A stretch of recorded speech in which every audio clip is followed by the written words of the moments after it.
Good morning. அனைவருக்கும் காலை வணக்கம். இன்று யுகாதி திருநாள். நம்மளுடைய குழுவில் இருக்கக்கூடிய யுகாதி நண்பர்கள் அனைவருக்கும் என்னுடைய யுகாதியினுடைய தின நல்வாழ்த்துக்களை தெரிவித்துக் கொள்கிறேன். அதே போல் நாளைக்கு ரம்ஜான் பண்டிகை. நம்மளுடைய குழுவில் இருக்கக்கூடிய சங்கத்தில் இருக்கக்கூடிய இஸ்லாமிய நண்பர்கள் அனைவருக்கும் ரம்ஜான் தின நல்வாழ்த்துக்களையும் தெரிவித்துக் கொள்கிறேன். ஸோ இப்போ நம்ம ஒரு தகவல் சொல்ல வேண்டியது, என்னுடைய இன்ஃபர்மேஷன் கொடுக்க வேண்டியது என்னுடைய அது கடமை. ஸோ உங்களுக்கு எல்லாருக்குமே தெரியும், நம்ம சங்கம் எவ்வளோ முயற்சிகள் எடுத்திருக்கு அப்படின்றது உங்களுக்கு எல்லாருக்குமே தெரியும். என்ன முயற்சி அப்படின்றதெல்லாம் உங்களுக்கு நான் சொல்ல வேண்டிய அவசியம் இல்லை, இருந்தாலும் நான் சொல்கிறேன் எல்லாமே ஸோ நம்மளுடைய பகுதி அப்படின்னு எடுத்துக்கிட்டிங்கன்னா, நான் சுற்றுவட்டல் நம்ம வேளச்சேரின்னு எடுத்துக்கலாம். இதை தண்டீஸ்வரம் அந்த பகுதி ரோடுக்கு அந்த பக்கம் உள்ள பகுதிகள் 1லேருந்து 7 தெரு, தண்டீஸ்வரம், சீதாபதி நகர் அந்த பகுதி, இந்த பகுதி எடுத்துக்கிட்டிங்கன்னா கிட்டத்தட்ட ஒரு 10க்கும் மேற்பட்ட நகர்கள் இங்கே இருக்குது. 10,000 குடும்பங்களுக்கு மேலே நம்ம இங்கே வசிச்சுட்டு நம்ம குடியிருந்து வருகிறோம். இந்த பகுதியில் நம்ம குடியிருக்கோம். நம்ம பகுதி ஒரு தாழ்வான பகுதி, குறிப்பாக நீர் வடிந்து செல்லும் ஒரு பகுதி. ஒரு அதிகப்படியான ஒரு மழை பெய்ததுனாலும், நார்மல் மழை பெஞ்சாலும் என்டையர் வாட்டரும் நம்மளுடைய பகுதியின் வழியாக பெருங்குடி ரயில்வே சாலையில் இருக்கக்கூடிய ஆறுக்கல்வெட்டு அந்த பகுதியில் தான் நீர் வடிந்து சதுப்பு நிலம் வழியாக அது கடலுக்கு போகுது. ஸோ அது இந்த ரூட் எல்லாமே பார்த்திங்கன்னா ஒரு கரெக்டான ரூட்டாக இல்லை. தண்ணி மழை பெஞ்சால் கரெக்டாக வடிந்து போகணும். அந்த மழைநீர் கால்வாய் போட்டிருக்காங்க, அது ஒரு சப்போர்ட், அவ்வளோதான். பட் அது நமக்கு முழுமையாக நம்ம தண்ணி வடிஞ்சு போகும்னு சொல்ல முடியாது. இங்கிருந்து தண்ணி வடிஞ்சிட்டு ஓரளவுக்கு போவோம். பட் நமக்கு அவுட் சோர்ஸ்னு ஒன்று இருக்குல்ல, 6 வெண்ட், அதில் நிறைய அந்த பகுதியிலலாம் நிறைய சிக்கல்கள்லாம் நிறைய இருக்குது. 2018 மிகப்பெரிய என்க்ரோச்மெண்ட் பண்ணுறாங்க. அதை நம்ம தினமலர் பேப்பரில் ஆர்டிக்கல் கொடுக்குறோம். சுமூட்டை கேஸ் ஹைகோர்ட் எடுக்கிறாங்க. மிகப்பெரிய என்க்ரோச்மெண்ட்டை உடைக்கிறாங்க. நம்ம மனு கொடுக்குறோம். இப்படி அது என்க்ரோச் பண்ண அந்த மண், அந்த ரப்பீஸு, அதுக்கு எல்லாமே அதை ரிமூவ் பண்ணாமல் அது அப்படியே இருந்தது. ஸோ இருந்தாலும் இந்த 2015 அப்புறம் ஒரு 10 ஆண்டுகளாக ஒரு மழை இல்லை. நார்மல் மழை தான் நமக்கு பெய்ஞ்சுது, அப்படி நிற்கும் போயிடும். அப்படின்னு ஒரு பெரிய பாதிப்பு இல்லாமல் நம்ம இருந்தோம் பட் இருந்தாலும் நம்ம அந்த மண்ணை எடுக்க சொல்லியிருக்கோம். நம்ம அது மட்டும் இல்லாமல் ஸோ மீண்டும் அவங்க சில ஆக்கிரமிப்புகள்லாம் நடந்துகிட்ருக்கு. அந்த நீர்வழி பாதையெல்லாம் ஒரு கரெக்டாக இல்லாமல் இருக்குது. ரெண்டாவது தரமணி லிங்க் ரோடு, இந்த லிங்க் ரோட்டில் இருக்கக்கூடிய மேக்ரோ கேனல், அந்த மேக்ரோ கேனல் எதுக்காக போடப்பட்டதுன்னா, வேளச்சேரியினுடைய உபரி நீர், வேளச்சேரி ஏரியினுடைய உபரி நீர், அந்த உபரி நீர் செல்வதற்காக அது போடப்பட்ட ஒரு கால்வாய். அந்த கால்வாயில் நம்மளுடைய தண்டீஸ்வரம் பகுதி, டான்ஸ் நகர் 1வதுலேருந்து 7 தெரு, சீதாபதி நகர் போன்ற பகுதியில் இருக்கக்கூடிய மழை நீர்லாம் அந்த மேக்கர கனாலில் செல்வதற்கான அங்கங்கே என்ன பண்ணியிருக்காங்கன்னா, நம்ம டான்ஸ் நகர் பஸ் ஸ்டாப்பு, நந்தினி ஹாஸ்பிட்டல், அதுக்கப்புறம் மெர்சி எலக்ட்ரானிக்ஸு அங்கே, அப்புறம் தரமணி, இது போன்ற நிறைய 5 இடங்களில் அந்த பகுதியில் இருக்கக்கூடிய மழை நீர்லாம் மேக்ரோ கனல் வழியாக உள்ளே போகிறதுக்கான ஒரு கால்வாய் போட்டிருக்காங்க. எல்லாத்துலேயும் கிட்டத்தட்ட ஒரு 6 அடி 7 அடிக்கு மேலே இருக்கக்கூடிய ஒரு கால்வாய். அந்த தண்ணியெல்லாம் போகணுன்றதுக்காக இதுவும் நம்ம அசோசியேஷனில் நம்ம அப்போது எம்பி சார் இருக்கும் போதெல்லாம் நம்ம இந்த மனுலாம் கொடுத்துருக்கோம். இது மாதிரி அவங்களுக்கு தண்ணி போகிறதுக்கான வழி இல்லை, அதனால் அவங்களுக்கு வழி பண்ணி கொடுக்கணும்னு சொல்லி நம்ம அப்பயே மனுலாம் கொடுத்துருக்கோம். அப்புறம் அதெல்லாம் பேஸ் பண்ணி என்ன பண்ணுறாங்க, அந்த இடத்துலையும் மழைநீர் கால்வாய் அந்த பகுதியில் இருக்கக்கூடிய மழைநீர்லாம் வழிந்து செல்லக்கூடிய தரமணி லிங்க் ரோடில் கிராஸ் பண்ணி அந்த மேக்ரோ கனால் விழுந்து அதுவும் போகும். ஏரி தண்ணியும் போகும், இந்த தண்ணியும் உள்ளே போகும். அதுக்கும் நம்ம வந்து அதெல்லாம் முயற்சியெலாம் நம்ம பண்ணியிருக்கோம் நம்ம வந்துட்டு அசோசியேஷன் மூலிமா. இது மட்டும் இல்லாமல் வேளச்சேரி லேக், இந்த வேளச்சேரி லேக் வந்து கெப்பாசிட்டி ரொம்ப கம்மியாக இருக்குது. ஒரு பகுதி முழுக்க ஆக்கிரமிப்பு செய்யப்பட்டிருக்கு.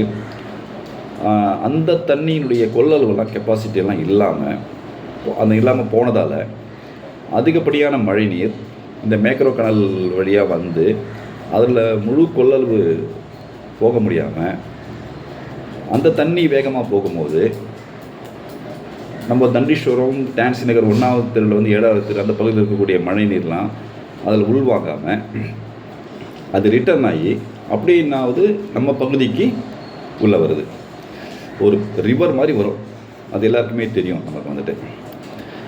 ஸோ நம்ம தண்ணி ஒரு பக்கம், வெளியிலிருந்து வரக்கூடிய ஒரு பக்கம், எல்லா தண்ணியும் நம்ம டான்சி நகர் பகுதி வழியாகத்தான் வெளியேறி ஆறு கல்வெட்டு வழியாக சதுப்பு நிலத்துக்கு போகுது. ஸோ இதெல்லாம் வந்து பார்த்திங்கன்னா ஒரு ப்ராப்பராக அந்த ரூட் இல்லை. தண்ணி வேகமாக போகக்கூடிய வழியெல்லாம் வந்து தடைப்பட்டிருக்கு. குறிப்பாக மேக்ரோ கனல்லாம் வந்து பார்த்திங்கன்னா கிட்டத்தட்ட அதை போட்டதுக்கப்புறம் ஒரு 10 ஆண்டுகளாக அந்த மேக்ரோ கனலை சுத்தம் பண்ணுறதுக்கான வழியும் அவங்க வைக்கலை. இப்போயே 10 வருஷம் ஆச்சு. இப்போயே அதில் ஏகப்பட்ட சேறு, மண் எல்லாம் உள்ளே குவிஞ்சிருக்கும். இன்னொரு 10 ஆண்டுகள் ஆச்சுன்னு வச்சிங்களேன், அந்த கெனாலே இருக்காது, அவ்வளோதான், டோட்டலாகவே அது க்ளோஸ் ஆகிடும். அது ஏன் அப்படி பண்ணாங்க, எப்படி அந்த பிளான் பண்ணாங்க அப்படின்றதெல்லாம் தெரியல நமக்கு வந்துட்டு. ஸோ இதால் பாதிக்கப்படக்கூடிய இந்த பிரச்சனைலாம் எதிர்கொள்ள வேண்டியது நம்ம மக்கள் தான். ஒரு மிகப்பெரிய மழை பெய்யுதுன்னு வச்சிங்கன்னா, ஒரு 15 சென்டிமீட்டருக்கு மேலே ஒரு மழை பெஞ்சுது அப்படின்னா நம்ம எல்லாரும் எவ்வளோ பாதிப்புக்கு உள்ளாகிறோம், எத்தனை வீட்டுக்குள்ளே தண்ணி வீட்டுக்குள்ளே தண்ணி போகுது. ஒரு சாதாரண மழை பெய்யுது அப்படின்னா மழை காலம் வந்தாலே நம்ம என்ன பண்ணுறோம், எல்லாமே ஒரு பயத்தில் இருக்கும். நம்ம காரை கொண்டு போய் அது பிரிட்ஜு மேலே விட்டுறாங்க. ஸோ வீட்டை காலி பண்ணிடுறாங்க. இப்படி வந்து அந்த மழை காலம் வரும்போதே நம்ம வந்து என்ன பண்ணுறோம், ஒரு பயந்த ஒரு சூழ்நிலையே நம்ம இருக்கோம். எல்லோரும் ரொம்ப இது எப்படி மழை பெய்யும், எந்த மாதிரி இருக்குன்ற மாதிரி எல்லாமே அது ஒரு கவலையிலே எல்லாமே நம்ம பகுதி மக்கள் இருக்காங்க வந்துட்டு. ஏன்னா அவ்வளோ லாஸ் ஆகுது நமக்கு வந்து. வீட்டுக்குள்ளே போச்சுன்னா தண்ணி வடிகிறதுக்கு குறைஞ்சது ஒரு 4-5 நாள் ஆகுது. வீட்டுக்குள்ளே பூரா சாக்கடை தண்ணி. ஸோ கரண்ட்டு கிடையாது, குடிக்க தண்ணி கிடையாது. இப்படி நம்ம வந்து மிகப்பெரிய ஒரு இக்கட்டான சூழ்நிலையில் மிகப்பெரிய ஒரு பாதிப்பு அடையக்கூடிய நிலைமையில் நம்ம இருக்கோம். ஒரு 15 சென்டிமீட்டர் மழை பெஞ்சிட்டாலே. ஸோ இது வந்து 2023 நம்ம மீண்டும் வந்து அந்த மழையில் பாதிக்கப்பட்டு மிகப்பெரிய ஒரு பிரச்சனையை நம்ம எல்லாம் சந்திச்சிருக்கோம். எல்லா குடும்பம் வச்சுருக்காங்க, குழந்தை குட்டி வச்சுருக்காங்க. இப்போ நம்ம வந்து முறையாக டேக்ஸ் கட்டக்கூடிய ஒரு பகுதி, எல்லாம் எஜுகேஷன் பீப்புள்ஸ் வாழக்கூடிய ஒரு பகுதி. ஒரு தரைத்தளத்தில் நம்ம இருக்கவே முடியல. எல்லா வீட்டுக்குள்ளேயும் ஒரு 3 அடி 4 அடி தண்ணி உள்ளே வந்து இருந்ததுன்னா மீண்டும் அதை நம்ம வந்து எத்தனை பொருட்கள் லாஸ் ஆகி வீட்டை அதை க்ளீன் பண்ணி நம்ம வந்து சம்புக்குள்ளே தண்ணி போய் சம்பை க்ளீன் பண்ணி இது வந்து மிகப்பெரிய ஒரு பிரச்சனையை நம்ம வந்து சந்திக்கக்கூடிய ஒரு பிரச்சனையில் நம்ம தொடர்ந்து இது மாதிரி வந்துகிட்டே இருக்கோம். இது சம்மந்தமாக ஜோனல் ஆஃபீஸில் மீட்டிங்லேயே நான் வந்து பேசியிருக்கேன். இதெல்லாம் சரி பண்ணுங்கள் சீக்கிரமாக அப்படின்னு சொல்லிட்டு நம்ம பல முறை பேசியிருக்கோம். ஏரியா சபை மீட்டிங்கும் நான் பேசியிருக்கேன். ஸோ பட் ஆனால் வந்து இது என்னாச்சு அப்படின்னா, இது வந்து யாரும் வந்து ஒரு பெரிய லெவலில் ஒரு ஸ்டெப் எடுக்கலை. சரி, நம்ம அசோசியேஷன் வந்து இதில் கொஞ்சம் ஸ்டெப் எடுக்கணும். சங்கம் அதுக்கு தானே வச்சுருக்கோம் நம்ம எல்லாமே இந்த பகுதியில். ஸோ நம்மளுடைய மக்கள் எல்லாம் பாதிக்கப்படக்கூடிய ஒரு நிலைமையில் இருக்குது. நம்ம கண்டிப்பாக நம்ம ஏதோ ஒரு ஸ்டெப் எடுக்கணும் அப்படின்னு சொல்லி 2024 ஃபஸ்ட்டு ஜனவரி மாதமே நம்ம ஸ்டார்ட் பண்ணிட்டோம். பல மீட்டிங்ஸ், எத்தனை மீட்டிங் நம்ம கூப்பிட்ருக்கோம். ஒரு 7-8 மீட்டிங்கு நம்ம வந்து கண்டக்ட் பண்ணியிருக்கோம். எல்லோரையும் வர வச்சு பேசி இப்படிப்பட்ட சூழ்நிலை நம்ம இருக்கோம், நம்ம ஏதாவது ஒரு ஸ்டெப் எடுக்கணும்.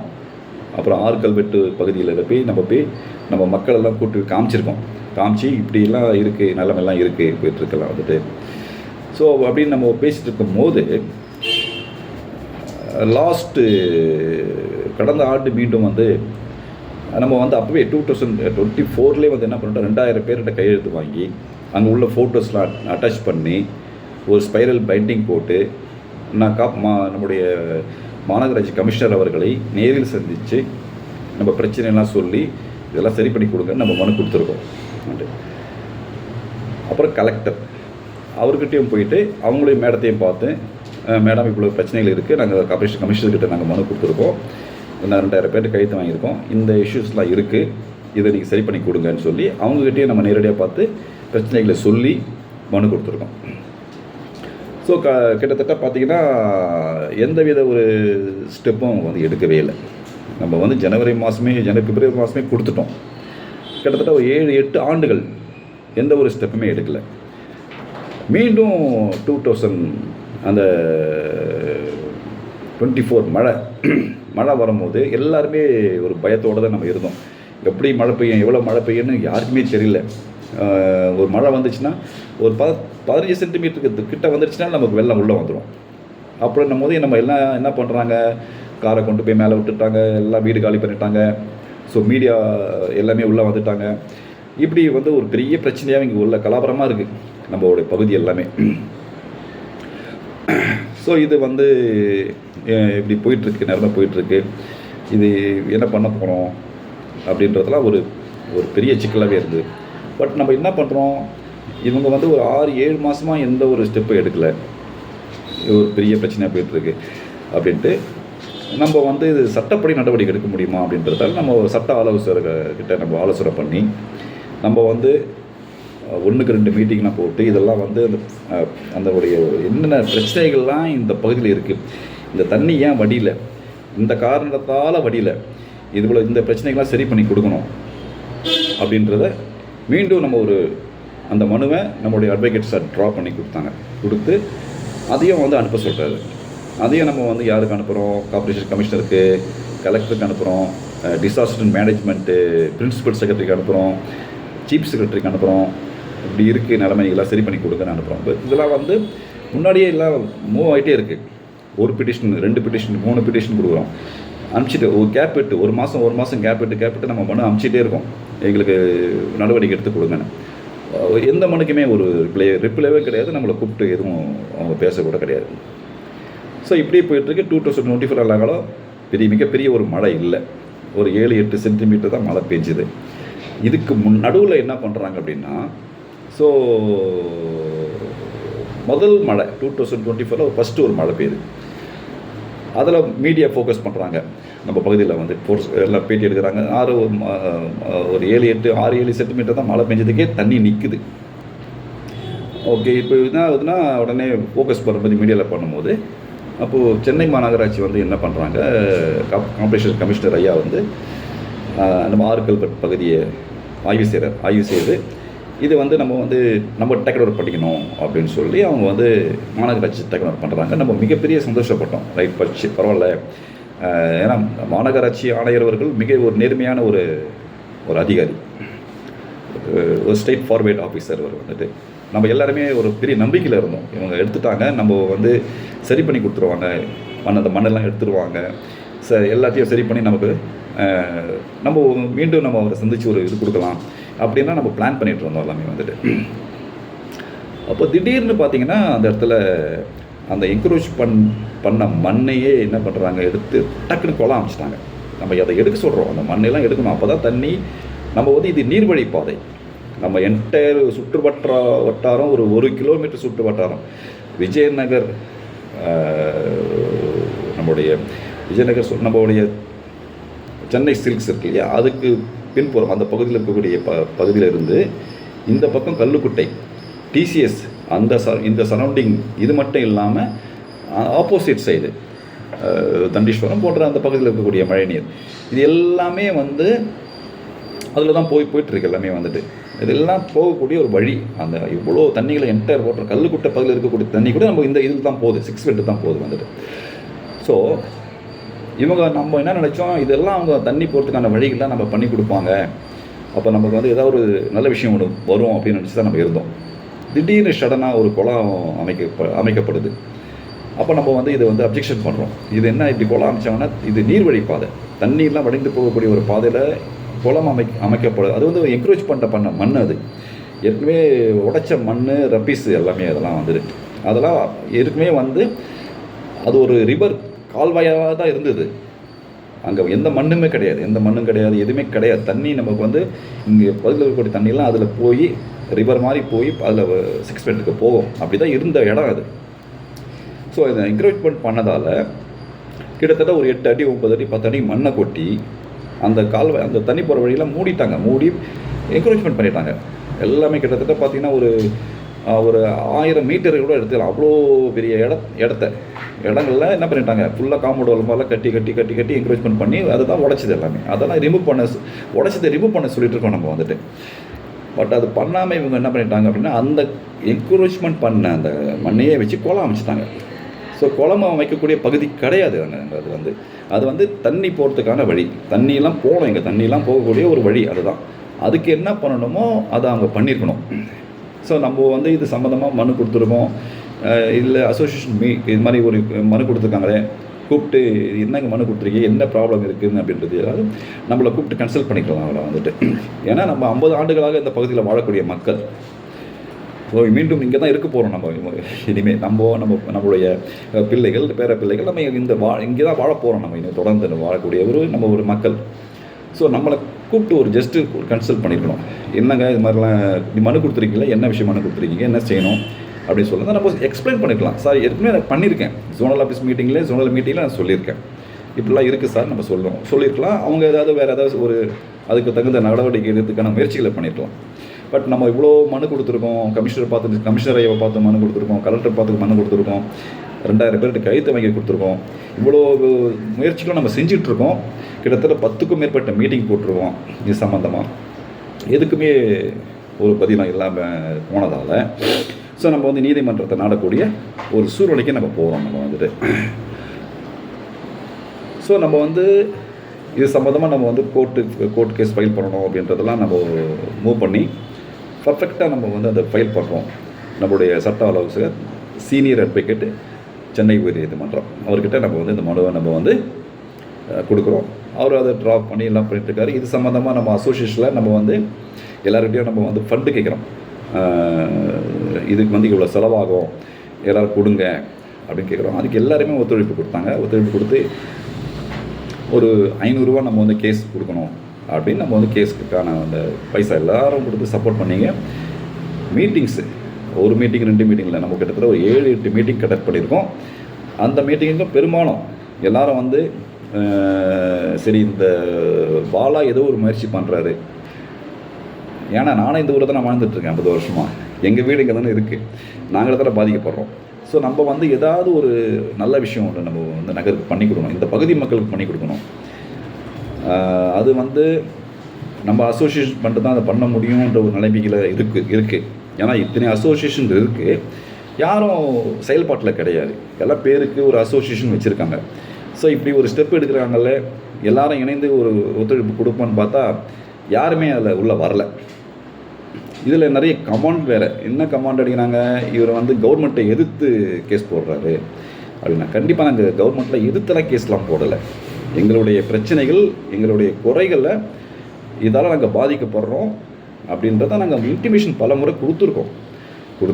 ஸோ நாங்கள் வந்து ஒவ்வொரு தடவையும் இவ்வளோ லாஸ் ஆகுது, எங்களுக்கு இவ்வளோ பாதிக்கப்படுறோம் அப்படின்றத நம்ம தெளிவாக கொடுத்துருக்கோம். இதெல்லாம் நம்ம வந்து உடனே திசை திருப்பி இது வந்து இவர் கவர்மெண்ட்டை எடுத்து கேஸ் போடுறாங்க அப்படி இப்படிலாம் இது வந்து கமெண்டெல்லாம் சொல்லிட்டு இருந்தாங்க. ஸோ அதை பற்றி நம்ம வந்து என்ன பண்ணக்கூடாது, கமாண்டிங் வரதான் செய்யும், எதிர்ப்புகள் சில பேர் கொடுக்க தான் செய்வாங்க வந்துட்டு. ஏன்னா அவங்களுக்கு வந்து நம்ம வந்து வெள்ளத்தில் பாதிக்கப்படுறோம் என்ற கவலை அவங்களுக்கு கிடையாது. அவங்களுக்கு அதை பற்றி கவலை இல்லை, ஆனால் வேறு ஒரு இதை பற்றி நினைக்கிறாங்க வந்துட்டு. ஸோ நம்ம நினைக்கிறோம், நம்ம இப்படி தொடர்ந்து பாதிக்கப்பட்டு இருக்கிறோமே, இப்படி நிலைமை இப்படி இருக்கே, நம்ம ஏதாவது ஒரு சப்போர்ட் பண்ணணும், நம்ம தான் எடுக்கணும், முன்னெடுத்து செய்யணும் அப்படின்றத நம்ம எடுக்கிறோம். ஸோ கேஸ் ஃபைல் பண்ணுறதுக்கு கூட யாராவது லெட்டர் கேட்டோம், பக்கத்தில் அசோசியேஷனாக கொஞ்சம் லெட்டர் கொடுங்க, கையெழுத்து கொடுங்கன்னு கேட்டால் கூட கொடுக்கல யாருமே வந்துட்டு. இவர் தேவையில்லாத விஷயம் பண்ணுறாரு, எதுக்கு இது வந்து நடக்காது, இந்த வேலை கோர்ட்டு வந்து தள்ளுபடி பண்ணிடும். ஸோ பலவிதமான கமாண்டன்ட்டு இதெல்லாம் அடிச்சிட்டு இருக்காங்க எல்லாமே வந்துட்டு. ஸோ கேஸ் நிற்காது, கேஸ் நம்பர் ஆகாது, என்னென்னமோ பேசினாங்க. அது ஒரு நம்ம அசோசியேஷன்லேயே பல பேர் பேசியிருக்காங்க. அதே மாதிரி இன்னும் சில பேர்லாம் வந்து இந்த கமாண்டிங், ஏன்னா அவங்களால எடுத்தும் பண்ண முடியல, எடுத்து செய்ய மாட்டாங்க, எடுத்து செய்கிறதுக்கான அந்த தகுதியே அவங்களுக்கு இல்லை. ஆனால் குறை சொல்லிகிட்டே இருக்காங்க வந்துட்டு. பட் நான் வந்து நியாயமான கோரிக்கை, நம்ம நியாயமான கோரிக்கையை நம்ம வந்து கண்டிப்பாக நம்ம வந்து அரசு அதிகாரிகளுக்கு நம்ம பலமுறை வந்து அரசு கவனத்துக்கு கொண்டு போயிருக்கோம், மனு கொடுத்துருக்கோம்.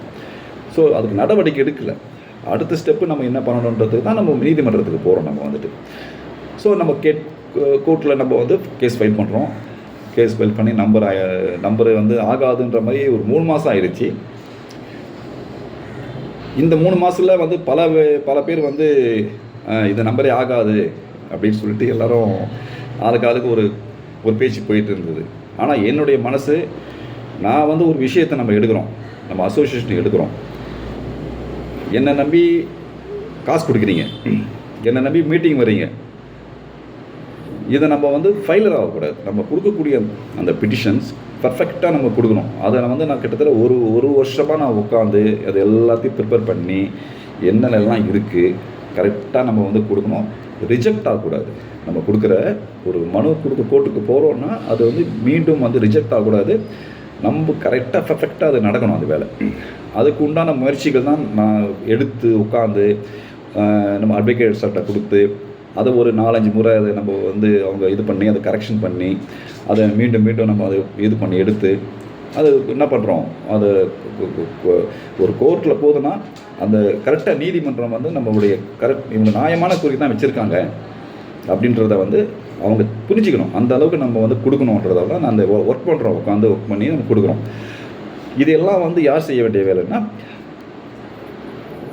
இது சம்மந்தப்பட்ட துறையை சேர்ந்த அதிகாரிகள் செய்ய வேண்டிய வேலை. இந்த வேலையை நம்ம செஞ்சிட்ருக்கோம், நம்ம செஞ்சு நம்ம கொடுத்துட்ருக்கோம். ஸோ எனிவே இது வந்து கொடுத்தாச்சு. நம்ம ஆனதுக்கப்புறம் நம்ம கூட நினச்சோம் இது வந்து கோர்ட் டைரெக்ஷன் கொடுத்து இது வந்து ஒரு 2-3 வாய்தா போகும்.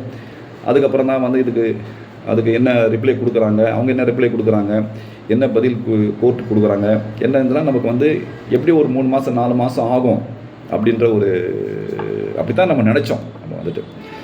பட் ஆனால் நம்ம கொடுத்த அந்த பிட்டிஷன் வந்து பெஞ்ச் எடுத்திருக்காங்கன்றது ஒரு பெரிய சாதனை அது வந்துட்டு. ஸோ கோர்ட்டு டைரெக்ஷனே கொடுக்கல, ஸ்ட்ரைட்டாக ஆர்டர் போடுறாங்க. நம்பர் ஆகி போனே நாளில் நீதிமன்றம் வந்து உத்தரவு போடுறாங்க, ஆர்டர் போட்டாங்க. இது ஒரு மிகப்பெரிய ஒரு சாதனை. அந்த 2 உயர்நீதிமன்றம் அது அவங்களுக்கு வந்து நம்ம வந்து எவ்வளோ நன்றி சொன்னாலும் நம்ம அவங்களுக்கு வந்து கடமை பத்தாது. அவங்க வந்து நம்மளுடைய கஷ்டங்களை, நம்மளுடைய பிரச்சனைகளை அவங்க படித்து இவ்வளோ பிரச்சனைகளை சந்திக்கிறாங்க, இவ்வளோ பிரச்சனைகள் இருக்குது அப்படின்றத இது வந்து அவங்க ரொம்ப தெளிவாக படித்து நமக்கு சாதகமாக, மக்களுக்கு சாதகமாக, இங்கே உள்ள பகுதி மக்களுக்கு சாதகமாக நல்லதை செய்யணும்னு நினச்சவங்க எவ்வளோ கரெக்டாக அவங்க வந்து நம்ம வந்து ஒரு 3 நாள் திருப்பி கொடுக்குறது ஒரு பெரிய சாதனை அது. ஸோ இது யாருமே நினச்சி பார்த்துருக்க மாட்டாங்க. நம்மளுடைய அட்வொகேட்ஸு நம்மளுடைய சட்ட ஆலோசகர் நிசார் சாரும் அவர் சன்னு கௌசிக் நிசார், அவங்களாம் ரொம்ப டேலண்ட் அட்வொகேட். அவங்களாம் வந்துட்டு நமக்கு பகுதியில் அவங்களாம் இருக்காங்க அப்படின்றது மிகப்பெரிய ஒரு பெருமை நமக்கெல்லாம் வந்துட்டு. ஸோ அவங்க வந்து அதை ரொம்ப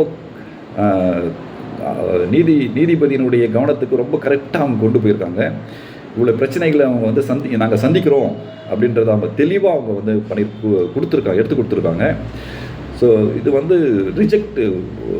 ஸ்ட்ரைட் ஆர்டர் போடுறதுன்றது ஒரு சாதாரண விஷயம் கிடையாது. இது வந்து அது பெஞ்சு போடுறாங்க. 2வது இவங்க வந்து மீண்டும் வந்து அவங்க வந்து மேல்முறையீடு போகணும் அப்படின்னா போக முடியாது, சுப்ரீம் கோர்ட்டு தான் போகணும். இது வந்து நம்ம போகிறது எல்லாமே நீர்வழி பாதையில் உள்ள பிரச்சனைகளை தான் நம்ம வந்து கொடுத்துருக்கோம். ஸோ சுப்ரீம் கோர்ட்டே இது ரிஜெக்ட் பண்ணிடும் அது வந்துட்டு. ஸோ ஏன்னா சுப்ரீம் கோர்ட் ஆர்டர் தான், நீர்வழி பாதையில் எந்த ஒரு பிரச்சனையும் இருக்கக்கூடாதுன்றது தான் சுப்ரீம் கோர்ட்டோடைய ஆர்டர் இருக்குது. ஸோ அதனால் இது வந்து இந்த சில அட்வொகேட்ஸ்லாம் எடுக்க மாட்டாங்க. ஏன்னா இதில் வந்து நமக்கு என்ன பிரயோஜனம் இருக்குதுன்னு பார்ப்பாங்க. அதில் இன்னும் நமக்கு இன்கம் சோர்ஸ் இருக்குன்னு பார்ப்பாங்க இல்லையா. அப்படிப்பட்ட வக்கீல் தான் பெரும்பாலும் இருப்பாங்க வந்துட்டு. இது மாதிரி ஒரு பொது வழக்கை வந்து எடுக்கணும்னா அதில் வந்து ரொம்ப இன்ட்ரெஸ்ட் காட்ட மாட்டாங்க. அவங்களுக்கு வந்து வேறு ஒரு வழக்கில் அவங்க எடுத்தால் நிறைய காசு கிடைக்கும் அவங்களுக்கு வந்துட்டு. ஸோ இது நம்ம அட்வொகேட் நம்ம ஊரில் இருக்காங்க, நம்ம அட்வொகேட்டு அவர் வந்து ஒரு ஜெனுனான ஒரு அட்வொகேட் அவங்க ஃபேமிலி எல்லாமே. ஸோ அவங்க வந்து இந்த வழக்கை வந்து ஆர்வமாக கையில் எடுத்து நம்ம வந்து கண்டிப்பாக இதை வெற்றி பண்ணி கொடுக்கணும் அப்படின்றதே அவங்களும் ஒரு முயற்சி ரொம்ப பெரிய முயற்சி எடுத்திருக்காங்க. அவங்களாம் வந்துட்டு எடுத்து ஸோ ஃபீஸ்லாம் பார்த்திங்கன்னா ரொம்ப கம்மி, வெறும் 35,000 தான் நம்மகிட்ட ஃபீஸ் வாங்கியிருக்காங்க. இதே வேறு அட்வொகேட்டாக தான் 1 லட்சத்துக்கு குறையாமல் ஃபீஸ் வாங்கியிருப்பாங்க. ஓகேங்களா. ஸோ நமக்கு வந்து ஃபீஸும் ரொம்ப கம்மியாக வாங்கியிருக்காங்க. ரொம்ப ஜெனுவனாக அந்த கேஸை நம்ம எடுத்து பெரிய வெற்றி, நம்ம பகுதி மக்களுக்கு ஒரு பெரிய ஒரு பிரச்சனை, பெரிய பிரச்சனை சால்வ் ஆகிருக்கு இது வந்துட்டு. ஸோ இந்த பெஞ்ச் கேஸ், கோர்ட் கேஸ் வந்து கண்டிப்பாக இவங்க வந்து அதை வந்து நடைமுறைப்படுத்துவாங்கன்ற நம்பிக்கை நமக்கு இருக்குது. கண்டிப்பாக செய்வாங்க, செஞ்சு கொடுப்பாங்கன்ற ஒரு நம்பிக்கையில் தான் நம்ம கோர்ட்டுடைய ஆர்டரை மதித்து நமக்கு கண்டிப்பாக இந்த பிரச்சனைகள்லாம் சரி பண்ணி கொடுப்பாங்கன்ற நம்பிக்கை நமக்கு இருக்குது. கொஞ்சம் முன்னப்பிள்ள லேட் ஆனாலும் பரவாயில்ல, நமக்கு வந்து இந்த கோர்ட் ஆர்டர் வந்து நமக்கு 4 மாதம் 5 மாதம் டைம் கொடுத்துருக்காங்க. அதுக்குள்ளே அவங்க இதெல்லாம் சரி பண்ணி கொடுக்கணும்னு கொடுத்துருக்காங்க வந்துட்டு. ஸோ பார்ப்போம். ஸோ நம்ம கோர்ட் ஆர்டர் மதித்து இதெல்லாம் அவங்க செஞ்சு கொடுத்தாங்கன்னா நமக்கு ரொம்ப சந்தோஷம் நம்ம பகுதி மக்களுக்கு. இல்லை அப்படின்னா மீண்டும் நம்ம வந்து கோர்ட்டு கவனத்துக்கு எடுத்து போகக்கூடிய ஒரு நிலைமைக்கு போயிடும் வந்துட்டு. ஸோ ஏன்னா நாங்கள் எவ்வளோ பாதிக்கப்படுறோன்றதை எங்களுடைய மனக்குமுறில் நாங்கள் அதை சொல்லிட்டோம். அதில் நாங்கள் எவ்வளோ பிரச்சனைகளை சந்திக்கிறோம், எவ்வளோ பெரிய பாதிப்பு நம்ம வந்து இப்போ பார்க்குறோம். அது எப்படின்றதெல்லாம் நாங்கள் எல்லாருக்குமே தெரியும்.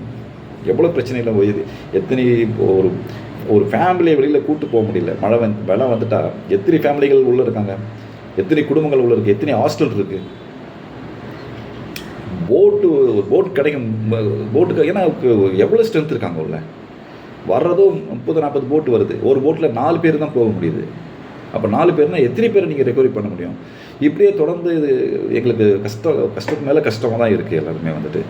ஸோ இது கவர்மெண்ட்டுக்கும் கஷ்டம் தான், அவங்களுக்கு பிரச்சனை தானே. ஏன்னா எத்தனை மீடியாவில் வந்து கவர்மெண்ட்டை குறை சொல்கிறாங்க இல்லையா. ஸோ கோபத்தில் எல்லாருமே என்ன பேசுவாங்க, அப்படி தான் பேசுவாங்க, எல்லாமே பேசுவாங்க, எங்களுக்கு அது பண்ணி கொடுக்கல. ஏன்னா அந்த நேரத்தில் தான் அவங்க பேசுகிறாங்களே தவிர. ஆனால் ஒரு சங்கம் வந்து ஒரு முயற்சி எடுத்து இதெல்லாம் பண்ணுறாங்க அப்படின்னு சொன்னால் அதுக்கு யாரும் ஒத்துழைப்பு கொடுக்க மாட்டாங்க. மீட்டிங்க்கு வந்து ரொம்ப கெஞ்ச வேண்டியதாக இருக்குது. வாங்க வாங்க வாங்க, இது உங்களுக்காக செய்கிறோம் நாங்கள் அப்படின்னா அதுக்கு காது கொடுத்து காதலே விடமாட்டுது. அதை பற்றி அவங்களுக்கு எதுக்கோ போய் டைம் வேஸ்ட் பண்ணுறவங்க ஒரு மிகப்பெரிய ஒரு பிரச்சனையை சங்கம் எடுத்து பண்ணுறாங்க. இது நம்ம போயிட்டு அதில் போய் நம்ம சப்போர்ட் கொடுக்கணுன்றது கூட நிறைய பேருக்கு தெரியல. அப்புறம் வந்து எங்களுக்கு தண்ணி வந்துடுச்சு, கரண்ட் இல்லை, அது இல்லை, இது இல்லை, குடிக்கப்பா தண்ணி இல்லைன்னா. ஸோ இது நம்ம இப்படியே நீங்கள் புலம்பிட்டு இருந்தால் அப்புறம் வந்து இப்போ யார் தான் இந்த வேலையை செய்கிறது? சரி, எடுத்து செய்கிறவங்களுக்காக தான் நம்ம போய் சப்போர்ட் கொடுக்கணுன்றது வந்து ஒரு குறிப்பிட்ட பேருக்கு அந்த இதுவே இல்லை. ஸோ நம்ம வந்து செய்கிறது வந்து ஒத்துமொட்ட நகருக்கும் சேர்ந்து பண்ணியிருக்கோம் வேலைச்சேரியில். ஓகேங்களா. ரோடுக்கு அந்த பக்கம் உள்ள எல்லா மக்களுக்கும் சேர்த்து பண்ணியிருக்கோம், இந்த பகுதி மக்களுக்கும் சேர்த்து தான் பண்ணியிருக்கோம். ஒத்துமொட்ட வேலைச்சேரி, குறிப்பாக ஒத்துமொட்ட வேலைச்சேரிக்கே சேர்த்தா நம்ம வந்து என்ன பண்ணியிருக்கோம், இந்த கேஸை நம்ம வந்து கையில் எடுத்து வின் பண்ணியிருக்கோம். ஓகேங்களா. ஸோ இவ்வளோ பெரிய சக்ஸஸ் பண்ணிடுறது வந்து ஒரு சாதனை நம்ம அசோசியேஷன் பண்ணியிருக்கோம். அது வந்துட்டு இதுக்கு நம்ம வந்து நம்ம எல்லாருக்கும் நம்ம வந்து குறிப்பாக நம்மளுடைய அட்வொகேட் சாருக்கு நன்றி சொல்லணும். இந்த கூட்டத்துக்கு வந்து கலந்துக்கிட்டவங்களுக்கு நன்றி சொல்லணும். இந்த எல்லாருக்கும் என் நம்பி காசு கொடுத்துருக்கீங்க. ஏன்னா யாரும் எடுத்து சேர்த்துக்கு ஒரு தைரியம் வராது, எல்லாருக்கும் ஒரு பயம் இருக்கும். இது ஒரு பெரிய இஷ்யூ, அப்படின்னு இது பயம். நம்ம வந்து யாரையும் இது பண்ணியோ யாரையும் பண்ணியோ நம்மளோட நியாயமான கோரிக்கை இது. நாங்கள் இவ்வளோ பாதிக்கப்படுறோம், இவ்வளோ பிரச்சனைகளை சந்திக்கிறோம் அப்படின்ற நம்மளுடைய இது கோரிக்கை தான் இது. ஓகேங்களா. இது இவ்வளோ பிரச்சனைகளை நீங்கள் எல்லாம் சரி பண்ணி கொடுங்க தான் நம்ம என்ன பண்ணுறோம், நீதிமன்றத்துக்கு போயிருக்கோம். வேறு யாரையும் நம்ம வந்து எதிர்த்தோ இல்லை நம்ம வந்து இது பண்ணுறதுக்கோ நம்ம கேஸ் கிடையாது. ஸோ இதெல்லாம் வந்து முழு ஒத்துழைப்பு கொடுத்துருக்கீங்க, எல்லாரும் சப்போர்ட் பண்ணியிருக்கீங்க. எல்லாரும் பெரும்பாலான பேர் வந்து காசு, ஒரு சில பேர் காசெல்லாம் கூட கொடுக்கல. ஸோ நம்ம அதெல்லாம் விடுங்க, காசு கொடுக்காத, நம்ம அதை பற்றிலாம் நம்ம வந்து நினச்சோம்னா வேலை செய்யணும், வேலை நடக்காது. ஸோ முழுமையாக காசு கொடுத்துருக்கீங்க, என்னை நம்பி காசு கொடுத்துருக்கீங்க. சரி, இவர் வந்து ஒரு சில பேர் காசு கொடுத்தவங்களே வந்து முழு நம்பிக்கை இல்லாமல் தான் காசு கொடுத்துருக்காங்க. சரி, எல்லோரும் கொடுக்குறாங்க, நம்மளும் கொடுப்போம் அப்படின்னு தான் கொடுத்துருக்காங்க. யாரும் வந்து நம்மளும் 4 பேர் மாதிரி மீட்டிங் அப்படி தான் வந்திருக்காங்களே. எல்லாருக்கும் வந்து யாருக்கும் ஒரு முழுமையான ஒரு பெரும்பாலான பேருக்கு நம்பிக்கை இல்லை. இது ஒரு வேஸ்ட்டு, நடக்காது, எல்லாமே ஒரு நெகட்டிவோட, பெரும்பாலும் பேர் நெகட்டிவோட இருந்திருக்காங்க எல்லாமே வந்துட்டு. ஸோ நமக்கு மேலே ஒரு மகான் இருக்கார், நமக்கு மேலே ஒரு சக்தி இருக்குது.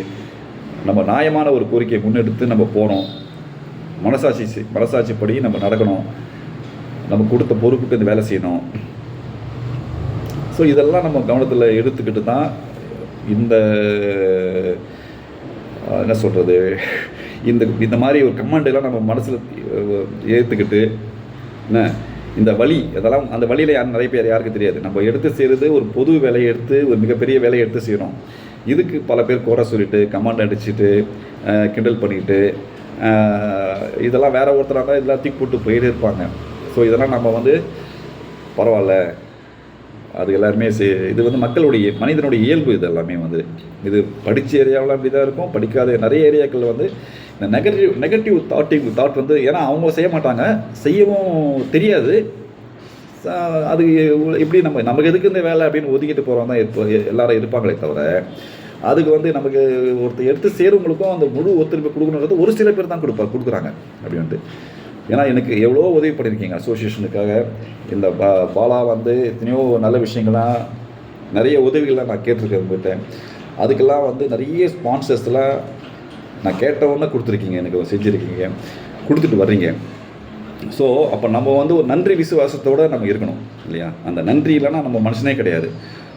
அந்த நன்றியை நினச்சி தான் நான் என்ன பண்ணேன், சரி மக்கள் வந்து இவ்வளோ நம்ம நிறைய கேட்டதுக்கெல்லாம் உதவி பண்ணியிருக்காங்க, நமக்கு வந்துட்டு நம்ம வந்து இது எடுத்து நம்ம செஞ்சு கொடுக்கணும். ஓகேங்களா? இது என்ன பிரச்சனை ஆனாலும் சரி எடுத்து நம்ம வந்து நல்ல விஷயம் ஒன்று மக்களுக்கு செஞ்சு கொடுக்கணும் நம்ம வந்துட்டு, அவ்வளோதான். அப்படின்ட்டு தான் நம்ம என்ன பண்ணுறோம், இந்த விஷயத்தை கையில் எடுத்து கரெக்டாக நம்ம பண்ணி கொடுத்துருக்கோம் நம்ம வந்துட்டு. ஸோ அதனால் இப்போது யாருமே பேச முடியல, எல்லாம் பயங்கர சைலண்ட்டு எல்லாமே வந்துட்டு. ஏன்னா கோர்ட்டு வந்து ஆர்டர் ஆகி 3 நாளில் கோர்ட்டு ஆர்டர் போடுறதுன்றது ஒரு மிகப்பெரிய ஒரு சாதனை, ஒரு சரித்திரம். இதை வந்துட்டு அவங்க 2 அவங்க அவ்வளோ அந்த நீதிபதிகளை வந்து நம்ம வந்து அவங்கள கடவுளாக நினச்சி நமக்கு வந்து அவங்களெல்லாம் வந்து நம்ம கையெழுத்து கும்பிடணும் அவங்களாம் வந்துட்டு.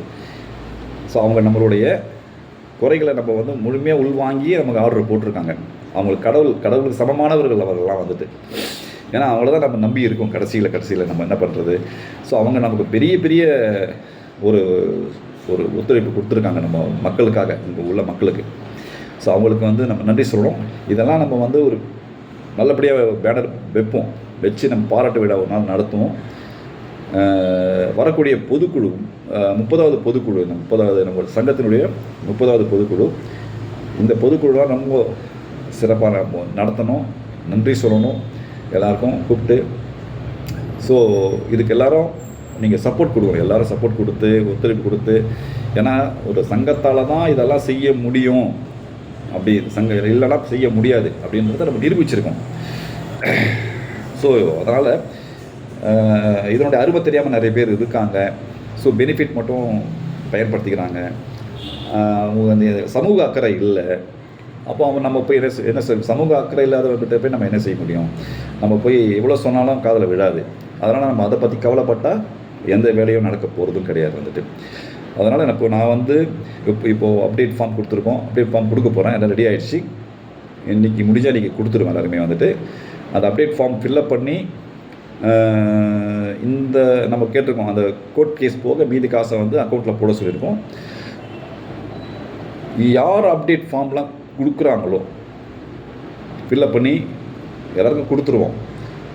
இதில் யார் நியூ மெம்பர் வராங்க, புதுசாக யார் சேர்றாங்க, ஓல்டு மெம்பர்ஸ் யாருன்னு நம்ம 2 2ஆக பிரிச்சுருக்கோம் அப்ளிகேஷன்.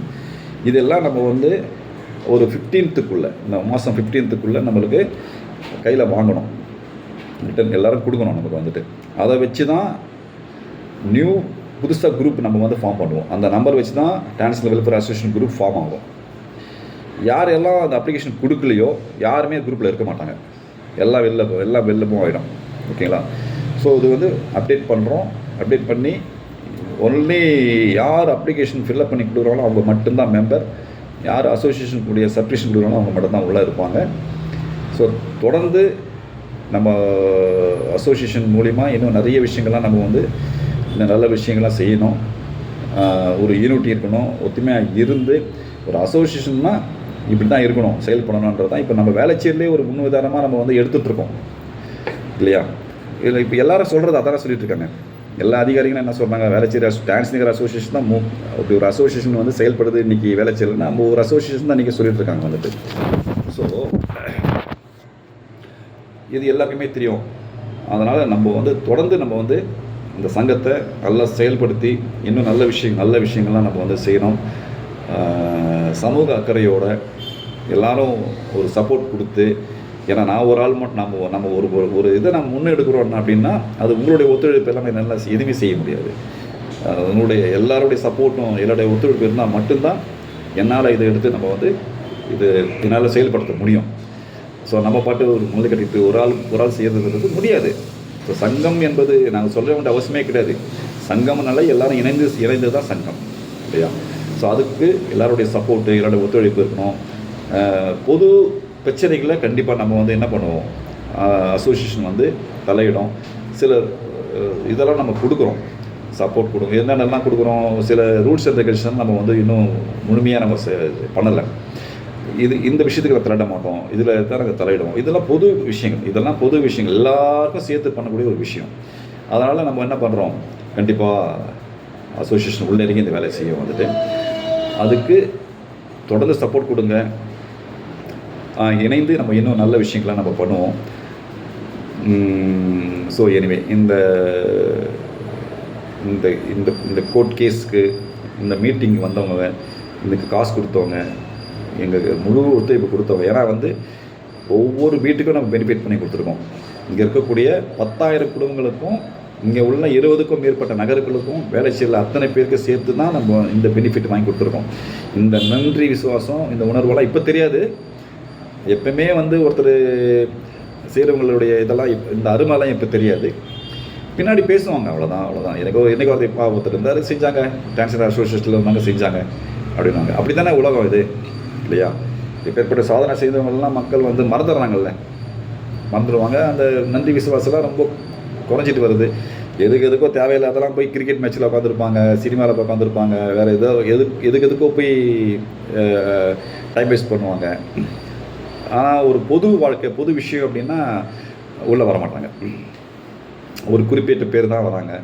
இதெல்லாம் வந்து இதெல்லாம் காரணம் என்னென்னா, அந்த சமூக அக்கறைன்றது சுத்தமாக நிறைய பேருக்கு இல்லை. காசு கொடுத்துட்டா மட்டும் போதாது, காசு வேணும், ஒத்துழைப்பு வேணும். ரெண்டுமே இருந்தால் தான் சங்கம் நமக்கு செயல்படும். சங்கத்தை சிறப்பாக செயல்படுத்தலாம். சங்கத்தின் மூலமாக பல நல்ல காரியங்களை செய்யலாம். ஓகேங்களா? எனிவே, ஏன்னா நம்ம வந்து எல்லாருமே தெளிவாக ஓப்பனாக பேசணும். இதில் வந்து யாரையும் நம்ம வந்து இது பண்ணலாம் கிடையாது. எல்லாருடைய சப்போர்ட்டும் ஒத்துழைப்பு இருந்தால் மட்டும்தான் சங்கத்தை நடத்த முடியும். ஓகேங்களா? So anyway, thank you. எல்லாரும் ஒத்துழைப்பு கொடுத்த ஒவ்வொரு உறுப்பினர்களுக்கும். அதே போல் ஆண்டனி ஸ்கூல் நம்ம மறக்கக்கூடாது. அந்த பிள்ளைங்களாம் நமக்கு சைன் பண்ணி கொடுத்துருக்காங்க. ஏன்னா அந்த பிள்ளைங்கள்லாம் உங்களுக்கு ஸ்கூல் பாதிக்கப்படுது, வெள்ளத்தில் பாதிக்கப்படுது. ஸ்கூல்லாம் மழை வெள்ளத்தில் அந்த போய் பாருங்கள், எத்தனை கிளாஸ் நாசமாகிடுச்சு. இந்த ஸ்கூலில் போய் எத்தனை கிளாஸ் ரூம்லாம் நாசமாக போய், எத்தனை புக்கெலாம் தண்ணியில் அடிச்சுட்டு போய் இதெல்லாம் வேஸ்ட்டாக போச்சு. அதே மாதிரி தயா ஸ்கூல் வந்து அவங்களும் நமக்கு பெரிய சப்போர்ட் கொடுத்துருக்காங்க. அந்த ஸ்கூல் பிள்ளைங்களாம் எல்லாமே இங்கே உள்ள பிள்ளைங்க தான், எல்லாமே எங்கள் பேரண்ட்ஸ் தான். எல்லாமே அவங்க ஒரு சப்போர்ட் பண்ணி நமக்கு வந்துட்டு அவங்க சைன் பண்ணி கொடுத்துருக்காங்க. ஸோ இவங்கெல்லாம் நமக்கு இந்த மாதிரி இவங்கெல்லாம் மாரல் சப்போர்ட் கொடுக்குறாங்க எல்லாமே. நம்ம வந்து ஸோ எதுவுமே வந்து நடக்கலை, அது முடியலன்றதுலாம் அது ரெண்டாவது விஷயம். ஒரு முயற்சி எடுக்கிறோம் இல்லையா, அதுக்கே வந்து நிறைய பேர் நெகட்டிவாக இருந்தால் அப்புறம் எப்படி தான் அது எனக்கு ஒன்றும் புரியல. ஸோ எல்லாருக்கும் அது படிப்புன்றது வாழ்க்கை கல்வியை நிறைய பேர் படிக்கலைன்னு நினைக்கிறேன். எல்லோரும் அந்த புக்கு தான் படிச்சிருக்காங்க. எல்லாமே வந்து வாழ்க்கை கல்வி யாரும் படிக்கலை. இப்படி ஒரு செயலை அவங்க வந்து இவ்வளோ பெரிய விஷயத்தை கையில் எடுக்கிறாங்களே, நம்ம ஆத்ம திருப்தியோடு நம்ம வந்து நல்லபடியாக செய்யுங்க, சக்ஸஸ் பண்ணுங்கள் அது அப்படின்ற மாதிரி தான். அந்த மாதிரி ஒரு வாழ்த்தி கொடுக்கணும் ஒரு பைசா கொடுக்கும்போது, இல்லையா? ஏதோ கேட்குறாங்க அப்படின்னு சொல்லி ஒரு கடமைக்கு அப்படி இருந்தாங்க, இவர் இது என்னத்துக்கு தேவையில்லாத வேலை பண்ணுறாரு இவர் அப்படின்ற மாதிரி கொடுக்குறாங்க வந்துட்டு. ஸோ முழு மனசோடு கொடுத்தவங்க நிறைய பேர், ஓகேங்களா? அதனால் ஸோ நம்ம இந்த ஒரு பெரிய ஒரு அச்சீவ்மெண்ட்டு, ஒரு பெரிய சாதனையை நம்ம வந்து சங்கம் பண்ணியிருக்கு. தொடர்ந்து பண்ணோம். அது உங்களுடைய ஒத்துழைப்பு தொடர்ந்து இருக்கணும் அப்படின்றத கேட்டுக்கிட்டு, ஸோ இது சொல்ல வேண்டிய கடமை. தேங்க்யூ எல்லோரும், தேங்க்யூ. ஸோ அப்டேட் ஃபார்ம் குயிக்காக ஒரு நாளில் கொடுத்துருவோம், ஒரு நாள் 2 டேஸில் கொடுத்துருவோம். சீக்கிரமாக எனக்கு வந்து ஒரு 15 டேஸில் கொடுங்க. சங்கம் சிறப்பாக செயல்படுறதுக்கு உங்களுடைய முழு ஒத்துழைப்பும், உங்களுடைய முழு ஆதரவும் எல்லோரும் சேர்ந்து இணைந்து தான் இந்த சங்கத்தை நம்ம நடத்த போகிறோம். அதுக்கு உங்களோட சப்போர்ட் கொடுக்க வேண்டி கேட்டுக்கொள்கிறேன். நன்றி, வணக்கம், தேங்க்யூ.